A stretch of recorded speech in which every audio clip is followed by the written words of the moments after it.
আমরা এখন জয়িতা দাস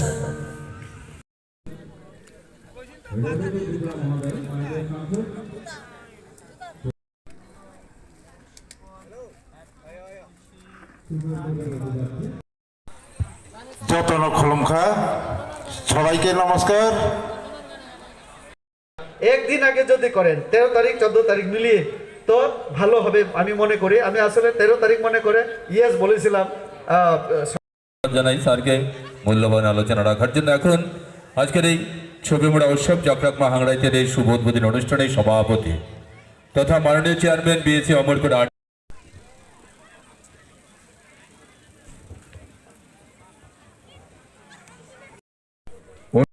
ছবি মোড়া উৎসব চক্রাকমা হাংড়াইতের আনুষ্ঠানিক শুভ সূচনা করছে। আমরা সকলকে এই করতালি দিয়ে আমাদের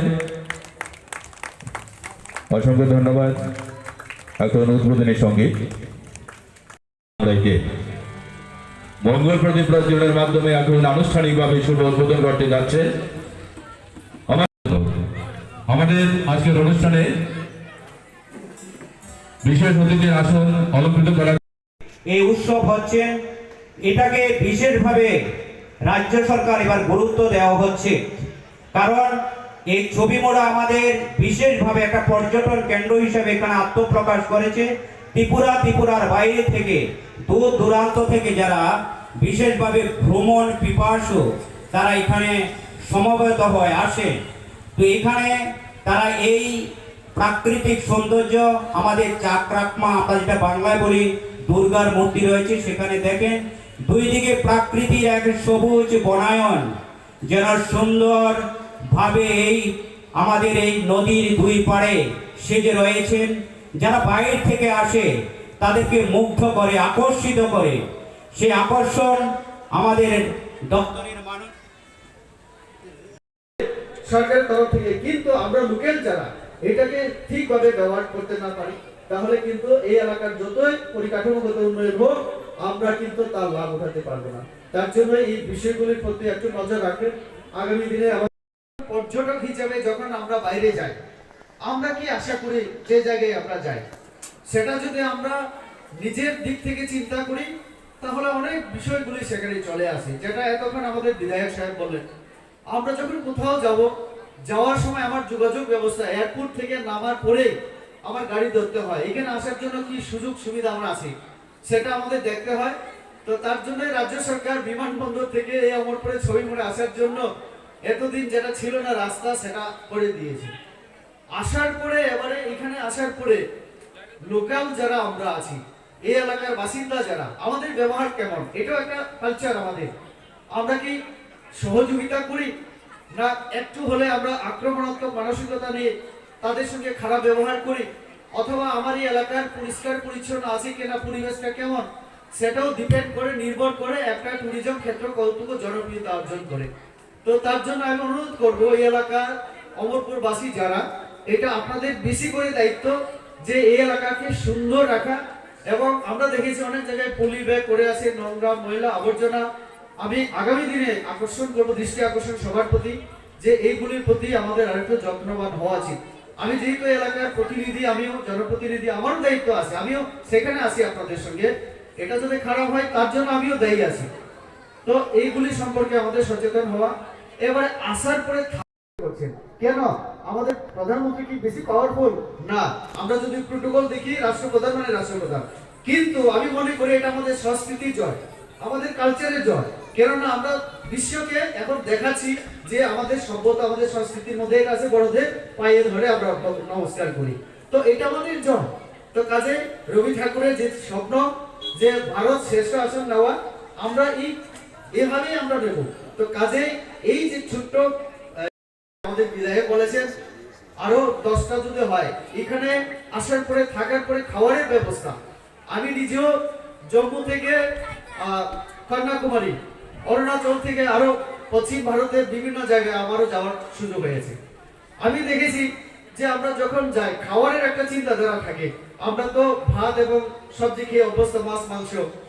তো একবার আমার সঙ্গে আমরা দেরাদুনে ছিলাম, আমার এখানকার আমার জমাতিয়া হজার নৃত্য, গড়িয়া নৃত্য, আমার সেই হজাগরি নৃত্য, ধামাই নৃত্য হারিয়ে যাচ্ছে আমাদের বাঙালি সমাজ থেকে। আমরা জানি এটাকে কিভাবে বাঁচিয়ে রাখবো। এইগুলি টুরিস্টরা কি করবে, সারাদিন ঘোরাফেরার পরে বিকেল বেলায় চাইবে আমার ধামাই নৃত্য একটা দেখতে, আমার হজাগরি নৃত্য দেখতে। তার জন্য আমার শিল্পীরা এখানে রেডি আছে কিনা, এরকম উৎসবের মাধ্যমে শিল্পীদের আমরা উৎসাহিত করছি কিনা, এই সমস্ত বিষয় আমাদের দেখতে হয়। এই পরিবেশগুলি আমরা যখন দিতে পারবো, তখন গিয়ে পরিষ্কার পরিচ্ছন্ন ব্যবহার, আমাদের খাবার দাবার, থাকার ব্যবস্থা, নিরাপত্তা, তবে আমরা যে সরকার আমরা যে খরচা করছি এই এলাকার মানুষকে সুবিধা দেওয়ার জন্য, সেটা সার্থক হবে। কারণ টুরিস্টরা আসলে কি হবে, অমরপুরে এসে গাড়ি ভাড়া করবে, গাড়ি ভাড়া করার পরে খাবারের জন্য হোটেলে যাবে, তারপরে থাকার জন্য সেখানে অনেক কিছু কেনা হবে। আমার পাঁচটা রিসা যেগুলি ব্যবহার করি, শাড়ি চাইবেন, আমার বিভিন্ন আইটেমের জিনিসপত্র, যেটা সেলফ হেল্প গ্রুপের কথা বলছেন, টিআরএল এর মাধ্যমে চেষ্টা করছি। এইগুলি আমরা যদি করতে পারি, আমি দার্জিলিং গিয়ে অবাক হলাম, 35,000 টাকা দামের চায়ের মুনলাইট টি আমি কখনো শুনিনি। তো এরকম আমার এখানে ত্রিপুরা যে চা হচ্ছে, বিভিন্ন খাবারের হচ্ছে, অনেক কিছু হয়, কলা থেকে এখন চিপস হচ্ছে। তো এইগুলি নতুনত্ব যে আমাদের মধ্যে, এইগুলিকে কাজে লাগিয়ে কিভাবে বিক্রি করা, আর্থিকভাবে আমরা কিভাবে স্বাবলম্বন হতে পারি, এই সব দিক কিন্তু ট্যুরিজমের সঙ্গে আছে।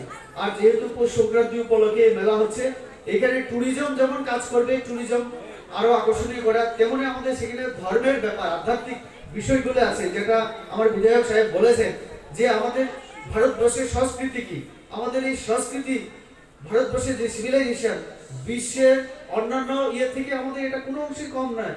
এবং যা নাই ভারতে তা নাই ভারতে, আমাদের কথাই তো আছে। তো তুলনা করার অন্য রাষ্ট্রের সঙ্গে আমি নিজেও অনেক জায়গায় বিদেশে গিয়ে, আমার যেমন কোরিয়া, মঙ্গোলিয়া যাওয়ার আমার সুযোগ হয়েছে। আমি দেখেছি আমাদের এই যে সংস্কৃতির জয় এখন দিন দিন হচ্ছে। এই যে ছবি মোড়া, এই ছবি মোড়া এখন ত্রিপুরা রাজ্যের মধ্যে যে 2-3টা আমাদের পর্যটন ক্ষেত্র আছে, জায়গা আছে, তার মধ্যে অন্যতম হচ্ছে এই ছবি মোড়া।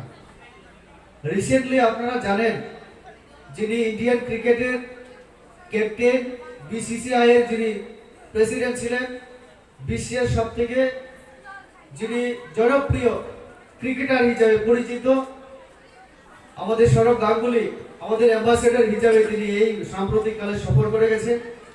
এবং ওনার মাধ্যমে রাজ্য সরকার এই ছবি মোড়াকে শুধু ভারতবাসীর সামনে নয়, বিশ্বের সামনে তুলে ধরার চেষ্টা চলছে। সাথে আমাদের বিধায়ক সহ এই এলাকায় প্রশাসনের সমস্ত যারা আধিকারিক, সবাই আমরা চেষ্টা করছি এই ছবি মোড়াকে কিভাবে পর্যটনের একটা আকর্ষণীয়, আরো বেশি করে আকর্ষণীয় করে তোলা যায়, সেই চেষ্টা চলছে। তার জন্য পরিকল্পনা এবং রূপায়ণও চলছে। পরিকল্পনা একদিকে যেমন জরুরি একটা এলাকার উন্নয়নের জন্য, তেমনি রূপায়ণের ক্ষেত্রেও আমাদের সতর্কতার সঙ্গে রূপায়ণ করতে হয়। আজকে আমরা দেখেছি এখানে যে জ্বলন্ত ব্রিজ, লকহাট এবং এই এলাকা আমরা ভিজিট করে দেখেছি। আমরা জানি যে প্রাকৃতিক সৌন্দর্যে ভরপুর এই আমাদের ছবি মোড়া। নদীর দুপাশে যে সুন্দর আমাদের প্রাকৃতিক দৃশ্য, সেখানে আমাদের দেবী দুর্গার যে ছবি পাহাড়ের গায়ে, যেটা সব থেকে আকর্ষণীয়, ঝর্ণার কথা বলেছেন আমাদের বিধায়ক সাহেব। তো এই সবগুলি মিলিয়ে এটা এমনিতেই আকর্ষণীয়, কিন্তু তার সাথে এই এলাকাকে নিয়ে চিন্তাধারা উনি ব্যক্ত করেছেন। এবং